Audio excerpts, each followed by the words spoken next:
New Thought Media Network.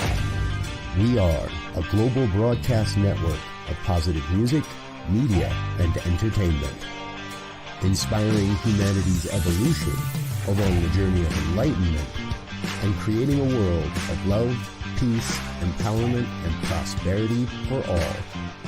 New Thought Media Network. Positively inspiring.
Good evening, and welcome to the Miracle of Prosperity here on the New Thought Media Network. I'm your host, Reverend Jim Webb. I'm the author of the book, The Soul of Prosperity, as well as several ebooks that are supplements to The Soul of Prosperity. These ebooks include Prosperity from A to Z, Create Your Self-Manifesting Vision Board, 30 P's to Prosperity, and my most recent book, Forgive Your Way to Prosperity. So it's an honor to be here and to support you tonight. Every Sunday evening here, we look at prosperity from different angles. We look at prosperity broadly as more than just money and stuff. We look at prosperity from the perspective of spiritual prosperity, a deep inner peace that passes all understanding, and a blessed assurance that gives us confidence and encourages us. We also look at prosperity in terms of professional prosperity, where, in the words of Florence Scovel Shinn, we have a wonderful job with wonderful pay, where we provide a wonderful service in a wonderful way. We look at relationship prosperity, where our relationships are sources of encouragement, upliftment, and they create harmony or perpetuate harmony, as opposed to relationships that involve struggle or friction. We look at family prosperity, where our family experiences are uplifting or at least are triggers for peace. And of course, we look at logistical prosperity, where our lives work well with a minimal amount of struggle, and we have all the resources we need, including financial resources, and enough to share and enough to spare. So prosperity is all of that and more. Now, our objective every Sunday is that you interact with us. So let us know you're here, tell us hello, and we're going to delve deeper into the miracle of prosperity. I'm really thrilled tonight because one of our objectives in doing the show, The Miracle of Prosperity, is to relate the prosperity principles to aspects of A Course in Miracles, so that A Course in Miracles is more accessible to us all, and so that we can apply the principles of A Course in Miracles to our lives in practical ways. And that's why I'm especially thrilled about tonight's show, because we found a gem, not a J-I-M, I'm your J-I-M, but we found a G-E-M in the form of an author who has written a book called A Course in Miracles Clarified. I love this book because this book does exactly what it says. It clarifies A Course in Miracles so that we can all make better use of it. So I'm thrilled tonight to have with us Ray Wells, the author of the book, A Course in Miracles Clarified. Hello, Ray. Hello, Ray. Yeah, I want to approach the course. You, excuse me, you have asked what the greatest uh, impediments are to prosperity from the viewpoint of the course, and I can break it in three words: sin, Okay. guilt, and fear.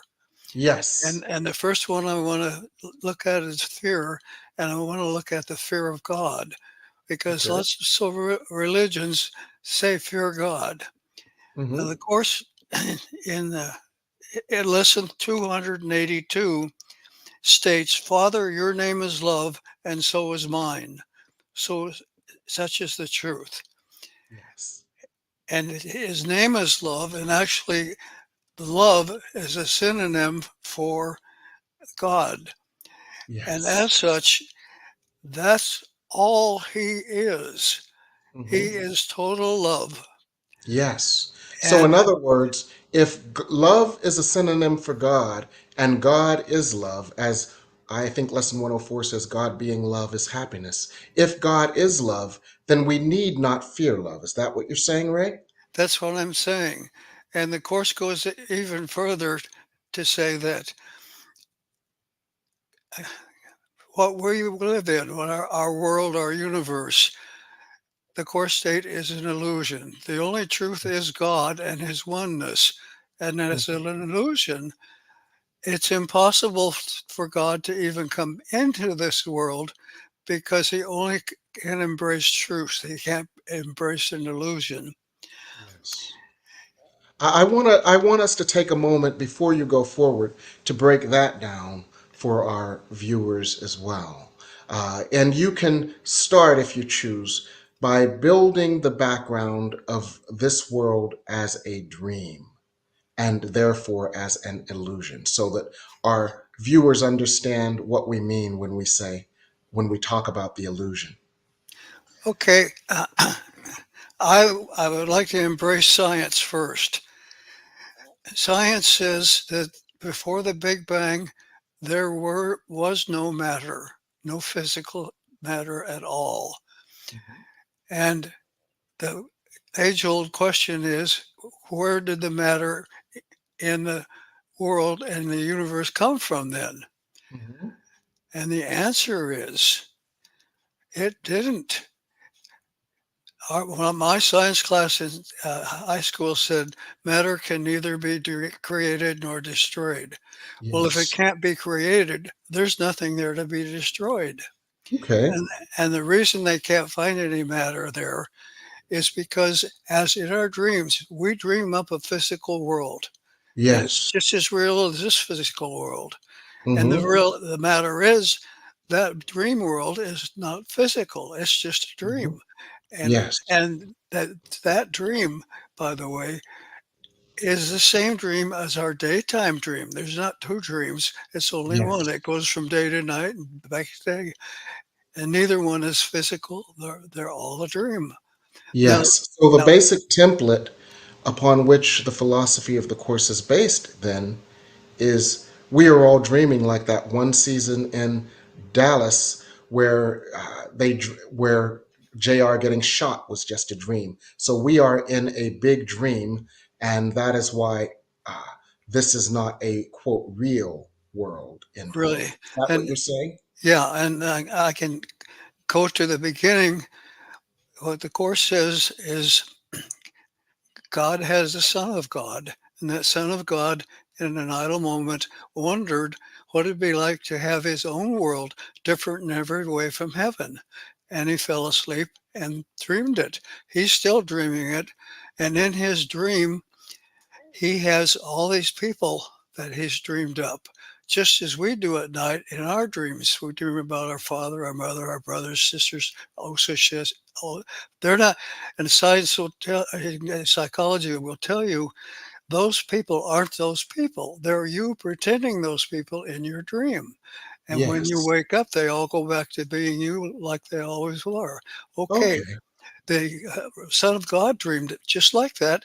He dreamed a whole bunch of people. Turns out to be 8 billion of them, Hmm. and he goes back to waking up, and those people go right back to being him, Okay. were who they always were in the first place. So all of us are the Son of God pretending to be somebody else when he's really us.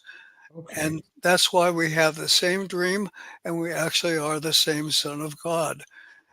Okay. Everyone we dream up is us and the Son of God. Every person he did up dreams up is the Son of God also. And it's Okay. called the sonship by the Course. Okay.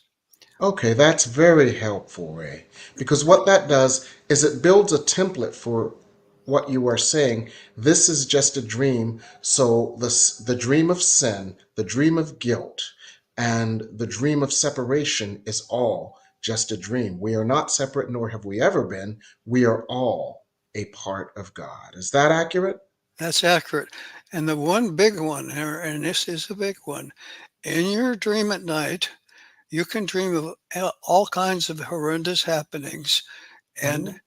acts by yourself and anybody else. But when Hmm. you wake up, you say to yourself, oh my God, that was an awful dream. But you know what? It never happened. Yes, And you know what? This dream of the Son of God is not happening either. It's a that's dream. And the beauty of it is, and this is the important one, God does not hold anybody uh, accountable. accountable for something he only did in a meaningless dream. So Right. there is no reason for it. There is no sin, and there's nothing to fear from a dream. And if there is no sin, you can't have any guilt. Yes. There is no sin, it has no consequences. I think that's like lesson 91 through 93. So let's put a bow on this segment Okay, uh, by, in practical terms, we are a part of a dream. That this is why quite often in A Course in Miracles it says, this isn't happening, this doesn't happen, this hasn't happened, because exactly. it is a dream. And as this is a dream, there is no sin, there is no guilt, it has no consequences. Therefore, we need not live in fear or shame, nor need we live by denying or punishing ourselves or subscribing to the theory of a vengeful, punitive God from whom we are separate. Is This that is accurate? accurate. Okay. So Now, those are some of the key barriers to prosperity, is what I'm hearing you say. right. Now, the fly in the ointment is the dreamer is not the real Son of God, it's his ego. Hmm. And so we all have that ego. And that Yes. ego is the one who dreamed of a world that's different in every way from heaven.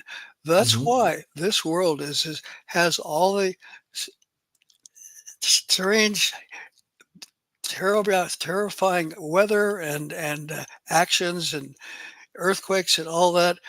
It's a very dangerous place to live in, but it's not a place; it's an illusion. And Yes.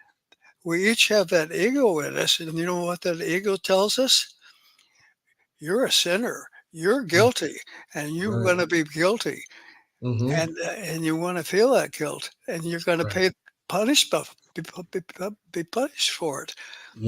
We Yes. don't have to, but we Mhm. believe the ego, and that's where we see ourselves as sinners and have the guilt, and we that guilt says you need to be punished. The chapter 13 in the course says punishment demands guilt, And that's why we're in such a mess.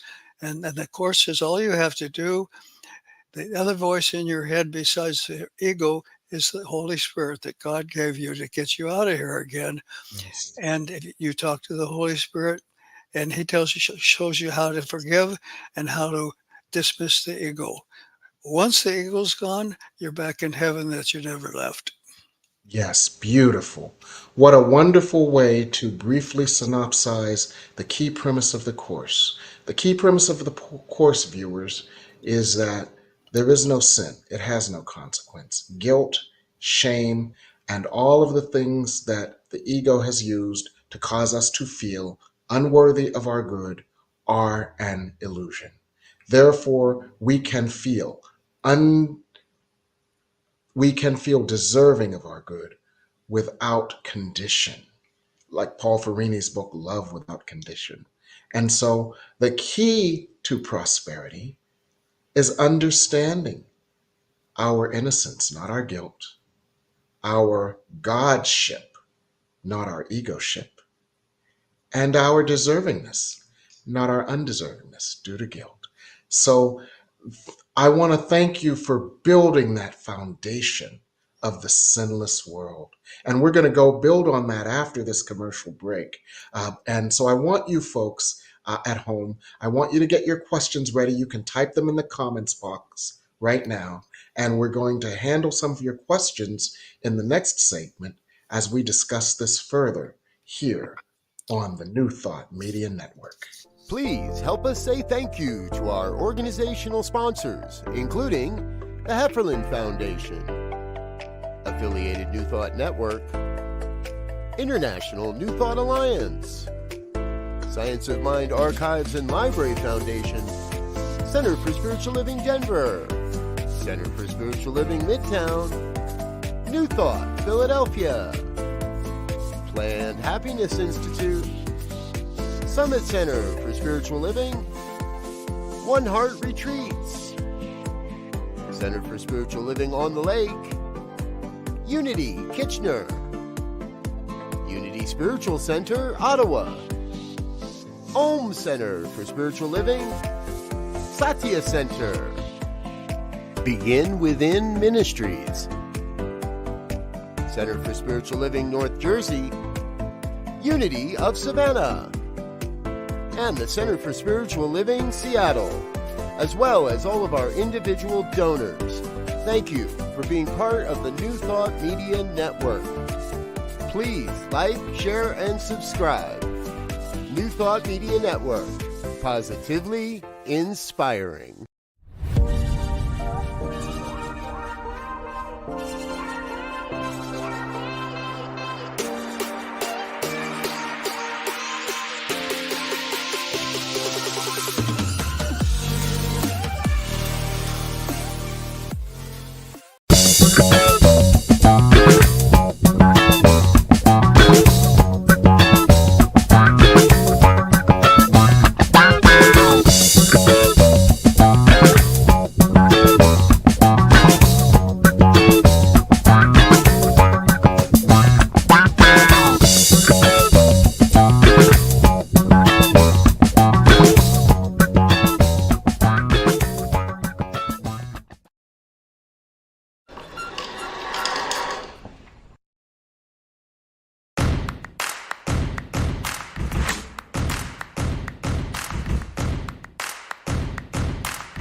We're back here on the New Thought Media Network with the Miracle of Prosperity.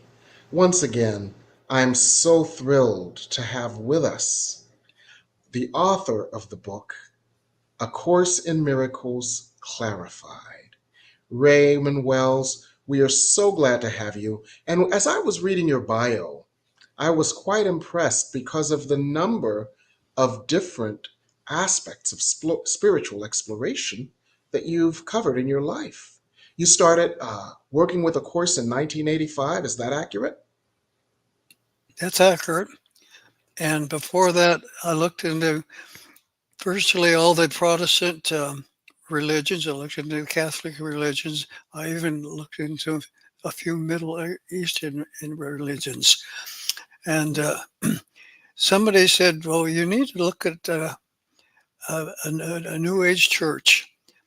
Mm-hmm. And I found one. It was in the state of Oregon, LEC, Living Enrichment Center.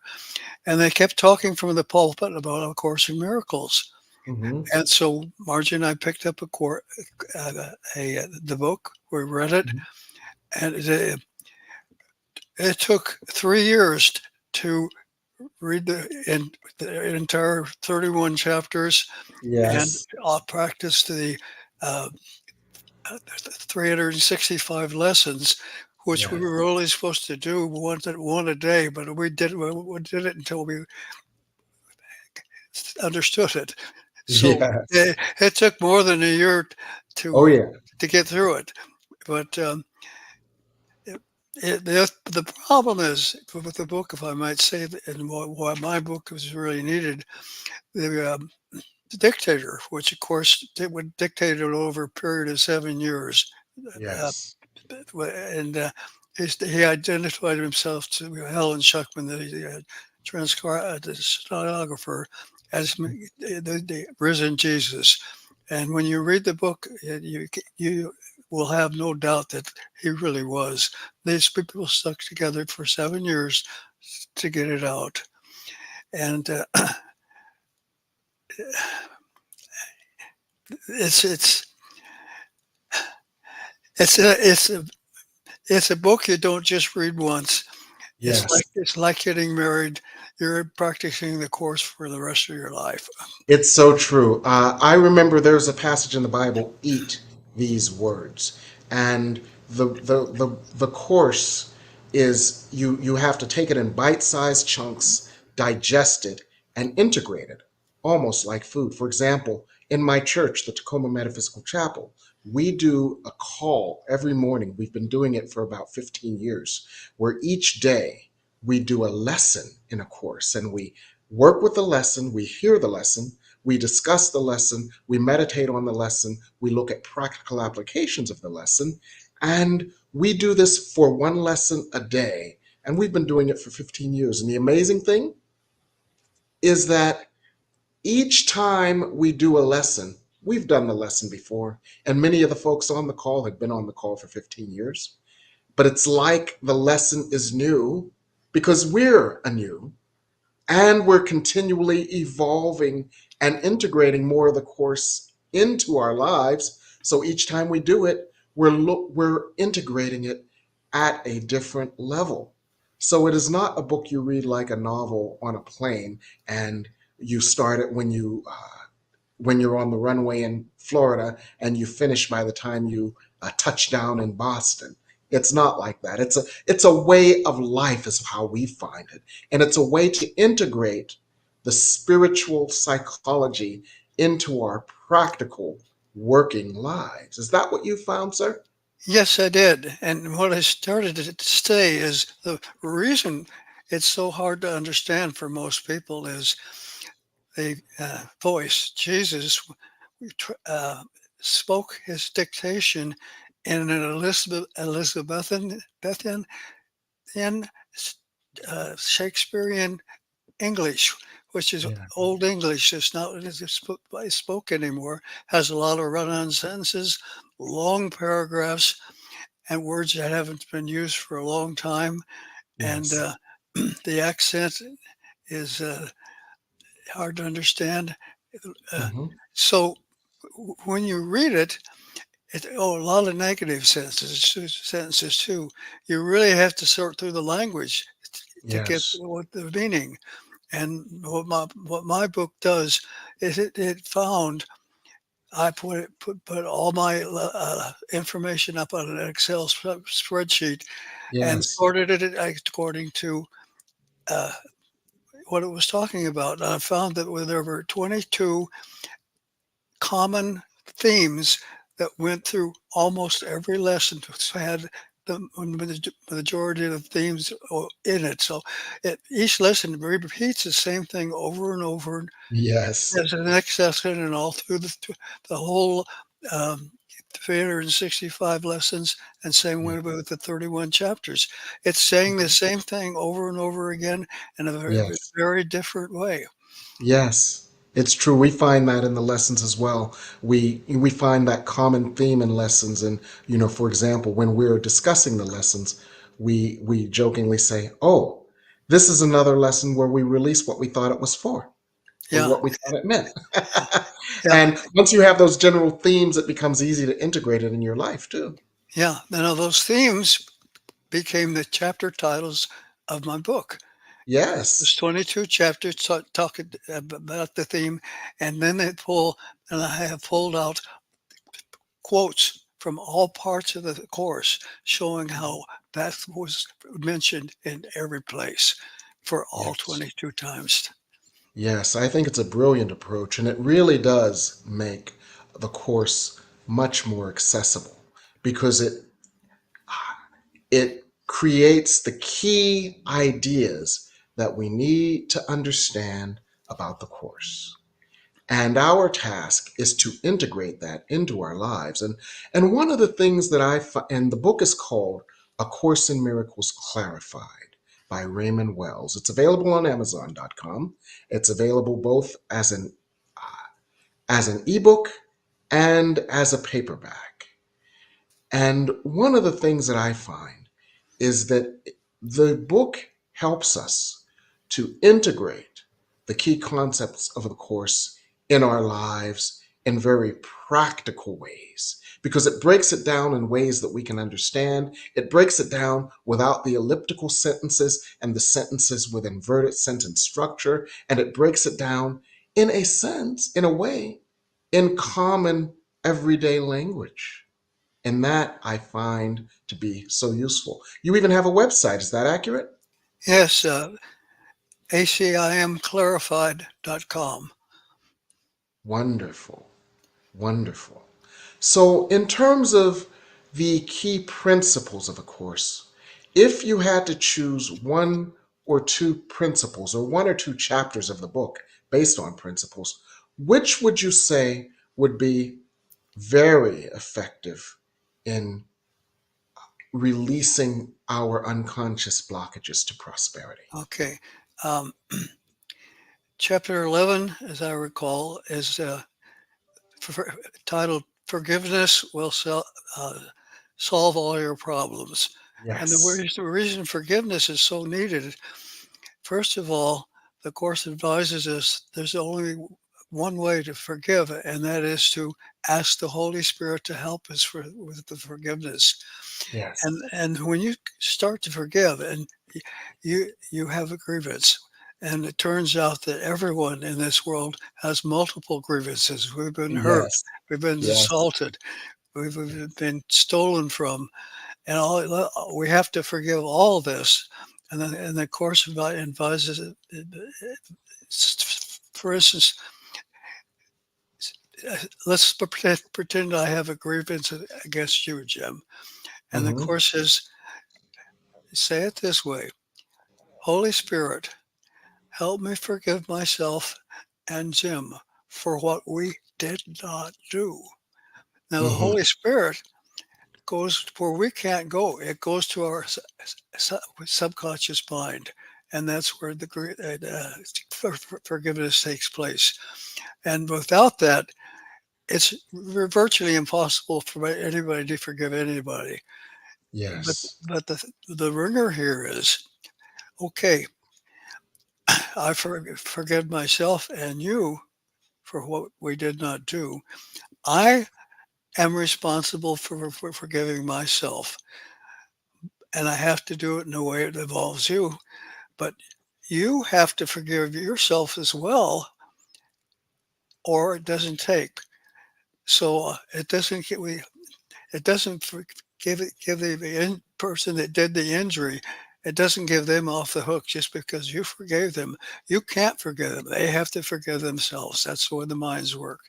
Yes. And I love the way you framed it. Forgive them, forgive me, I forgive myself, and I forgive them for something that did not happen. And that builds on the platform you were discussing earlier in the show, where you talked about this world being an illusion, this world being a dream, and this world in a dream does not happen in reality. Right.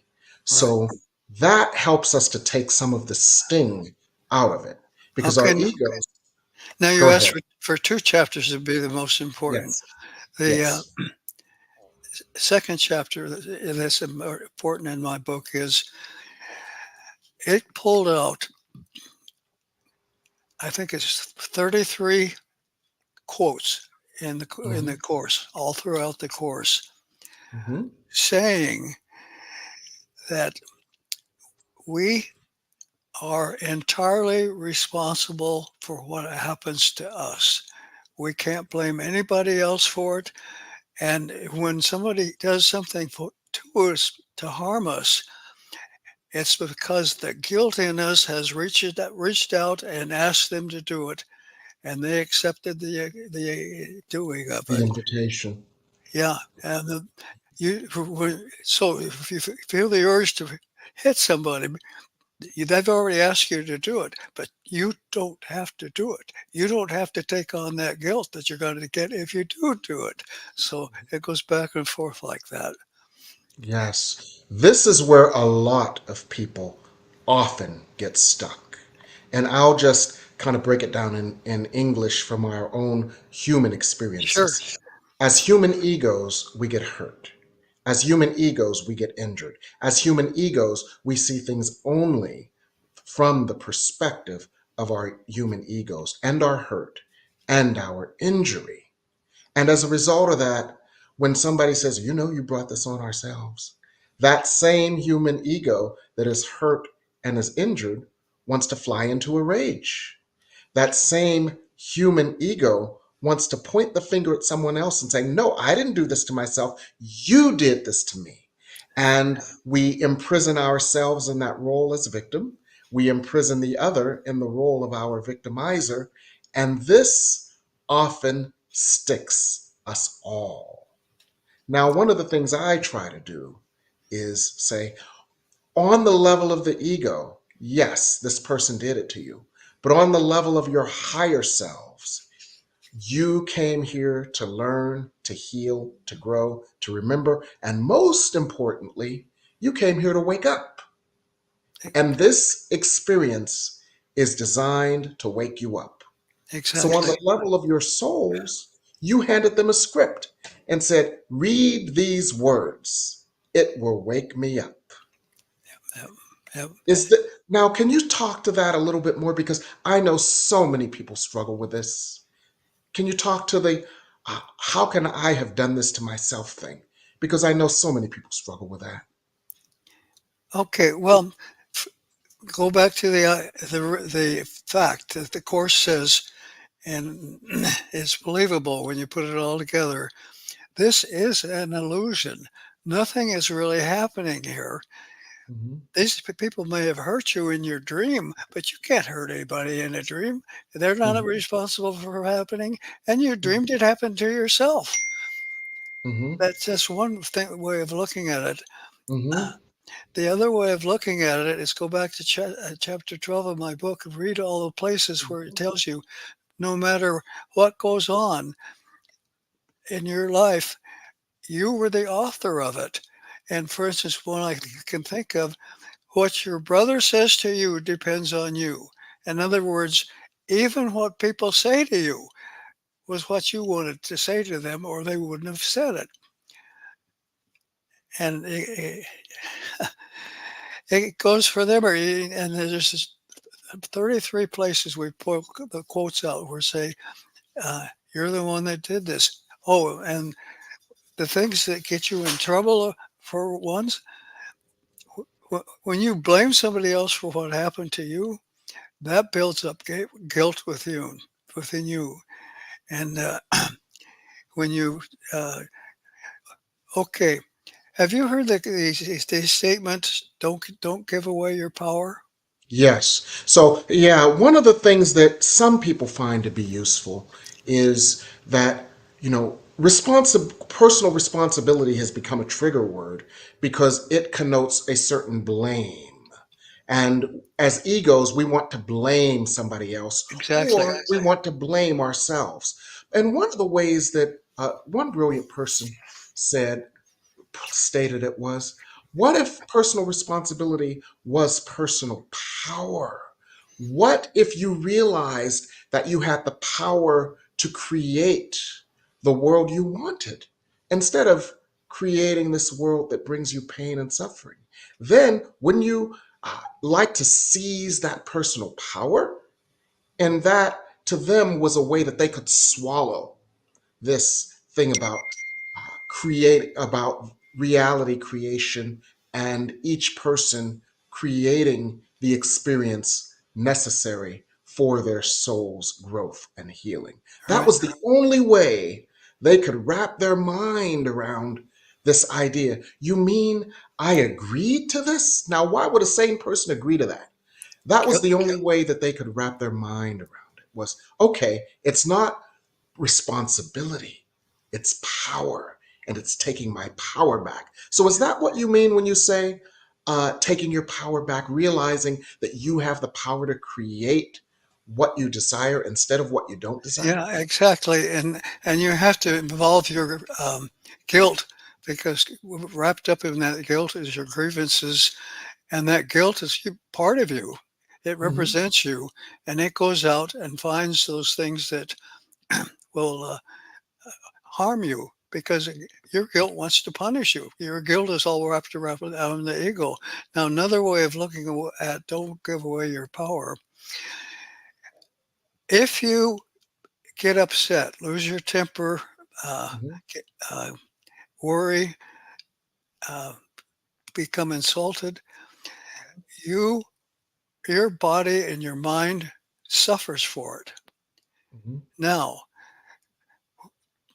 what don't give your power away, one of the things it's talking about is Hmm. you don't allow anything to upset you because the Hmm. minute you do, Hmm. you have given them the power to upset you. And that Right, was your power to begin with right. to not be upset. And now Mhm. you've given your power away. Okay. Now, I know a lot of people have a hard time with this, so we're going to drill down on some a little more, and we're going to work with this just a little more because it's such a key to allowing prosperity. What I want to drill down on is the very common response that says, "Well, wait a minute. What you're talking about sounds like blaming the victim and making the victim wrong." And so, if I hear you correctly, just to understand this, there is no victim. This is a dream. This is not real. From the perspective of our ego and the physical container that we have that holds a lot of pain, and our physical hurt locker, that locker with all the pain in it, it feels kind of real to me. But when you look at it from that higher perspective, from the perspective of your eternal self, your eternal soul, your eternal energy, and the part of you that is God. And when you have an, a great deal of experience seeing the world and being that part of you that is God, then it's easier to take a different perspective on this. Is that one of the ways that we can move out of the victim consciousness by taking that and experiencing that higher consciousness where we can see this a little bit more objectively? That helps, yeah. And Hmm. the 30 quotes from the course that are in chapter 12 shows how you are entirely, well, put it different. Like, you can only victimize yourself. You can't Yes. victimize anybody else. Only my thoughts injure me. Right. Exactly. Yes. And so and I'm going to play advocate here. I learned that word from our producer Michael a couple weeks ago. I'm going to play the blanks advocate here, and I'm going to say only my thoughts injure me. No, no, no, no, no, because I don't think that. But if I hear you correctly, when we work with that, it is the unconscious thoughts that can also cause us injury. And so many times, what we see in our outer world is a reflection of unconscious thoughts that we don't even realize that we have. Is that accurate? That's accurate. And uh, I'm trying to think of the word. Um, your guilt harbors itself in the unconscious. And Yes. it works from there, seeing to you that you do things to yourself that punish you. Uh-huh. And that's the way it works.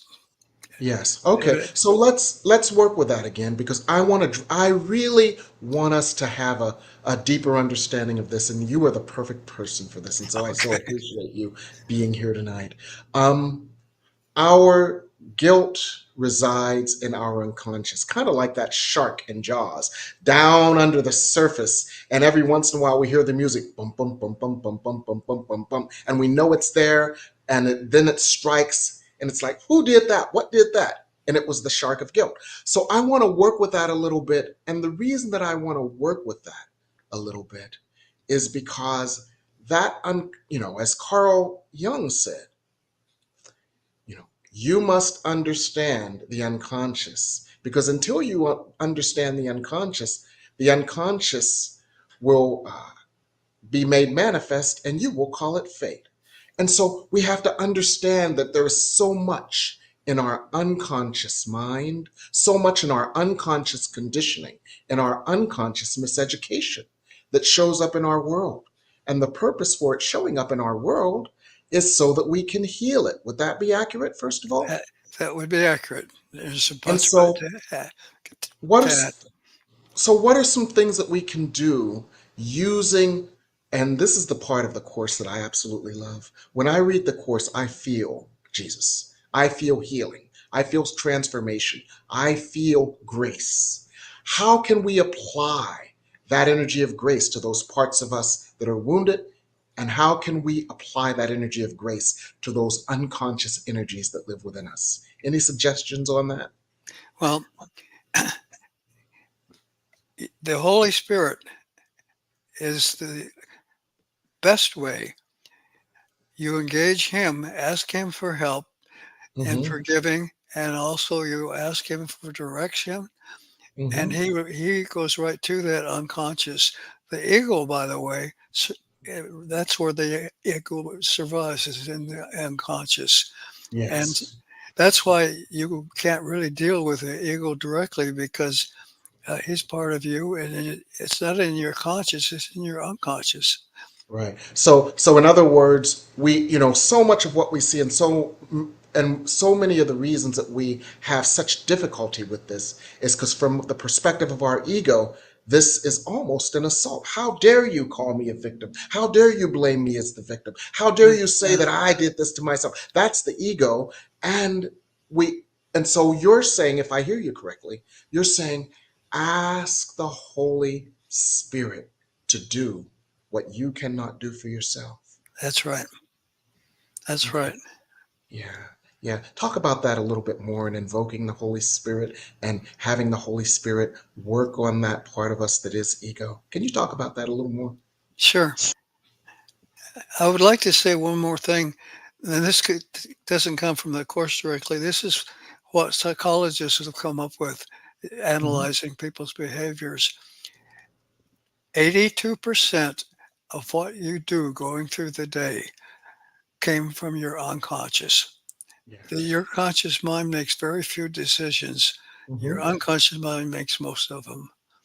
And as far as talking about applying it, um, you apply it when in ways that you can, in addition to talking to the Holy Spirit, you catch yourself when you want to blame somebody.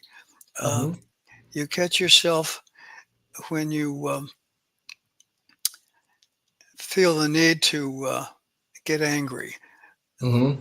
because you're the one that suffers from that anger. Um, Mm-hmm. you catch yourself when you don't want to apologize to somebody. Mm-hmm. You catch yourself um, when you think, actually, you think about doing harm to somebody, or Mm-hmm. even when you're idly thinking about things you mother and your father told you you shouldn't think about those things, especially ones of a sexual nature. And Yeah. but um, and the best way really to work with this is what you've been doing. You've been reading the text, you've been doing the lessons. All this comes through a little bit at a Mhm. time. And Yes. we Margie, that's my wife, and I have been with this Mhm. course now 35 years, and we're still learning from it. We'll all be learning from it for quite a while. Now, I want to go back to something you said just to help us understand this. You said that 82% of what we do is unconscious. And that makes sense when you think about all the things we do without thinking about it. We breathe without thinking about it, right? We swallow without thinking about it, right? We Right? blink our eyes without thinking about it, right? All of those things, those autonomic responses are so much a part of us that we don't even think about it because that gives us a chance to focus our attention on those things that are most important. Sure. Well, it's like So, driving a car. You don't think about it, yes, you do it. exactly. How did I get home? I don't remember getting home. Exactly. I was listening to Earth, Wind and Fire on the radio. How did Yeah. I get here? So, when we look at it from that perspective, we then understand what a huge part our unconscious mind plays. And we also then understand how, when we go into prayer, meditation, contemplation, silence, and introspection, we can begin to examine that unconscious mind. Now, I want to make a point here that kind of elaborates on something that you said. The ego would rather go out and blame somebody, be mad. The ego, instead of going in, and because the ego would like to stay in that role of victim and victimizer as opposed to healing us of that energy. So, one of the things we can do, if I hear you correctly, is we can go in. What is the unconscious attack thought here? What is the unconscious belief? What is the belief in my sin? And let's examine sin as not just you have sinned before God, but anything, any place where we believe we have not met a false standard of perfection. Where am I feeling inadequate? Where am I feeling unloved? Where am I feeling unlovable? And when we find those unconscious places, we can direct the light, the love, and the grace of the Holy Spirit to those places. Is that what I'm hearing you say as an effective way to address this? That's one of them. Mm, Another one is okay. repetition. When Yes, you memorize a song or memorize a poem, yes, you have to recite it at least 7 times, and yes, then it goes into your unconscious. yes, You can remember songs or poems that you learned years ago. They're sort of yes. there, right there in the subconscious. And one thing I wanted to tell you how it hit me the other day. Mm-hmm, I had a hot cup of coffee in my hand, just poured mm-hmm, it whole, and my wife reached for the box of Kleenex next to me, and it slid off the couch. And immediately I was going to catch that box of Kleenex, forgot the coffee was in my hand, mm-hmm. and you can happen to know what happened next. Yes, I I know what was happens next. had hot coffee all over my leg, but Uh-huh. that was an unconscious act. You just do Mhm. it. Yeah, yeah, exactly. Exactly. So we have had so much discussion on this. We're going to have you back and we're going to discuss the consciousness of victimhood, healing the consciousness of victimhood, and healing the pain of victimhood, because these are some of the things that are showing up in our comments tonight. And this is a tough one. This is a tough one for so many of us because the pain runs so deep. The outpicturing of the pain is so pervasive, and so the dream seems to be so real. And that makes it a challenge. Oh, absolutely. Well, this world seems real. I've Right. had people say, "See this desk? That's It's got to solid." be real. But, Yes. but when you can do the same thing in your own dream at night, and it'll seem to be real too. You know what It's made me realize that? My first apartment after college, and when I had one of those terracotta plant things on the ground without anything to catch the water. And I assumed it was solid, and I kept watering it for a year. And when I didn't get my security deposit back, I realized that wasn't solid. There was this big brown stain on the floor, and they used my security deposit to replace the wooden floor. It wasn't solid, even though it seemed to be. yeah.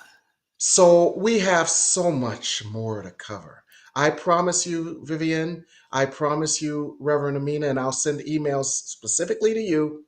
We're going to do another segment soon called Healing the Consciousness of Victimhood and Defying the Dream for and awakening from the dream.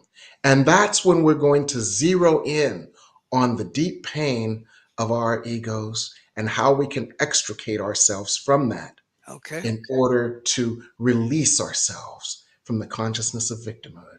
So we're going to go to commercial break right now. Then we're going to have some summary statements and some other surprises here on the New Thought Media Network. Okay.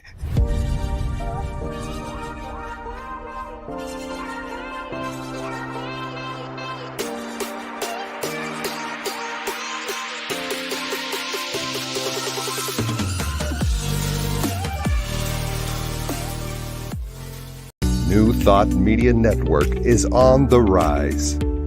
We're looking to grow with you. Do you have technical media experience or perhaps a desire to learn? Are you willing to volunteer your precious time and attention? We share this message to benefit all. If you possess a computer with a camera and a microphone, we will share our knowledge with you. Behind the scenes or being the star, let us bless our one. Contact us at info@ntmedia.org.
And we're back here on the Miracle of Prosperity.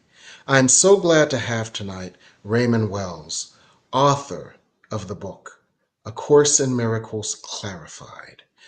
The book takes the very abstract and sometimes seemingly unworkable principles of A Course in Miracles and helps us to begin to apply them to our daily lives in ways that are practical.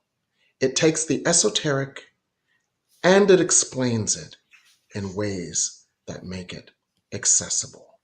Now, one of the things that we worked with this evening was the idea of this world as a world of illusion. Now, for some of us, that may seem far-fetched because this world seems to be solid. However, that is a perspective that we can appreciate more as we continually commune with God's Spirit, the higher power, through meditation, through prayer, through union, through contemplation, and through introspection that enables us to transcend our bodies, egos, eyes, and mind. And that spiritual practice gradually helps us to lift ourselves out of this consciousness. And we're going to explore that further because we're going to have a subsequent show on healing victimhood for prosperity. And I would like to offer you an advance invitation back for that show, Ray. But for now, I want to thank you for shedding light on this, and I appreciate your being here. Is there anything you want to say to our viewers in summary? Yes. The reason that prosperity is eluding you is because your guilt is denying it to you. So getting rid of the guilt is primary to being able to be prosperous. At the same time, getting rid of the guilt is what the Course tells you you have to do to wake up from the dream and be back in heaven. So you get a twofer here. Twofer. I love that. Yes, yes. So releasing guilt, releasing any feeling within you that you are not enough, that there is not enough, that there is something wrong with you, that you do not deserve your good, that you are not created at one with God as love created you, that you are not lovable, loving, or love-able. And anything showing up in your outer world is a reflection of those thoughts in order to awaken you from the dream that those thoughts have produced. So I want to thank you, Ray. So what else are you working on these days? Well, I work on promoting my book, and Yes. My wife and I are living in a retirement home now, and we attend lots of events, and I talk to people about the Course, and also attend the fun things that they have for us to do, just taking life easier. But Wonderful. That's where you met our Reverend Jane Batt and how she gifted us with you. And we're so happy about that. So thank you so much for being okay, with us tonight. I'm looking forward to coming back. Yes, we would look forward to it. And in the meantime, I want you all to check out my book, Forgive Your Way to Prosperity. And you can see, I know that some of you want to watch this program again and others of this series. So you can check that out on my YouTube page, Rev Jim Webb. Just do it at youtube.com at Rev Jim Webb. This show will live there forever because there's so much in it that I know you want to go back and watch it again. And so in the meantime, I want to thank our producer, Michael Mangus. I want to thank you again, Raymond Wells, author of the book, A Course in Miracles Clarified. Thank you all. Have a wonderful evening here on the New Thought Media Network. Thank you, Jim. Absolutely. Bye.